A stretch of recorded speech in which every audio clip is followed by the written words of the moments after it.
Eh bien, c'est chose faite avec la nouvelle Country, disponible chez votre concessionnaire VV depuis le 1er août dernier. Au premier coup d'œil, l'auto paraît parfaitement au point. Pourtant, si l'on observe la bête, de nombreux détails posent de sérieux problèmes pour une utilisation 4x4 tout-terrain. Mais prenons les choses dans l'ordre. Côté accessoires, tout va bien. Protection avant, pare-buffle, roue de secours à l'extérieur, superbe couleur verte, garde au sol augmenté de 6 cm par la pose de ressorts et d'amortisseurs plus longs et plus durs, jantes en 15, malheureusement équipées de pneumatiques taille basse, le tout pour une garde au sol somme toute honnête de 18 cm. Jusqu'au pont arrière qui est protégé par un bâti tubulaire. Pourtant, si l'on regarde bien, l'échappement est extrêmement vulnérable et ne demande qu'à s'arracher sur le premier rocher rencontré.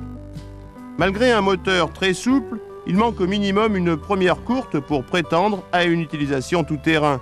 De plus, il lui fallut au moins prévoir soit un blocage de différentiel arrière, soit un blocage de viscocoupleur, car l'auto aurait été totalement transformée pour un service hors piste.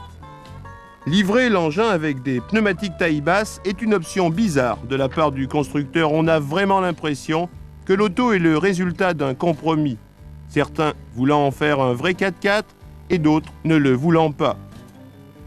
Pourtant, côté accessoires, on a joué la carte tout-terrain et le résultat apparent est plutôt sympathique. Malheureusement, à 141 750 francs, le client sera peut-être déçu. La Country est un engin tout chemin et non tout terrain, un engin efficace à la campagne les jours de neige, mais en changeant au minimum l'équipement pneumatique.